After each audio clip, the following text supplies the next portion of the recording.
பச்சமுத்து புதிய தலைமுறை தொலைக்காட்சி அதிபரின் தந்தையும் SRM கல்வி குழுமத்தின் தலைவருமான இவர் மானசா என்ற மாணவியிடம் மருத்துவ படிப்பிற்காக 30 லட்சம் ரூபாயை லஞ்சமாக வாங்கினார் என்று வழக்கு தொடரப்பட்டதை அடுத்து இன்று CBI விசாரணைக்கு அழைத்து வரப்பட்டார். கல்வி, தொலைக்காட்சி ஆகிய வர்த்தக நிறுவனங்களுடன் அரசியல் கட்சி ஒன்றையும் பச்சமுத்து நடத்தி வருவதால் தானோ என்னவோ தொண்டர்கள் என்ற பெயரில் திரண்ட சிலர் ஊடகத்துறையினர் பச்சமுத்துவை படமெடுக்க முடியாதபடி முயற்சித்தனர்.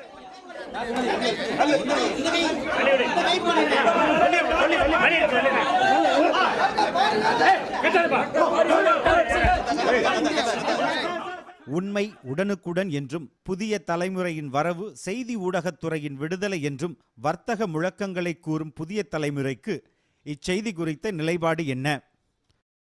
Felix Gerald, Redpix news.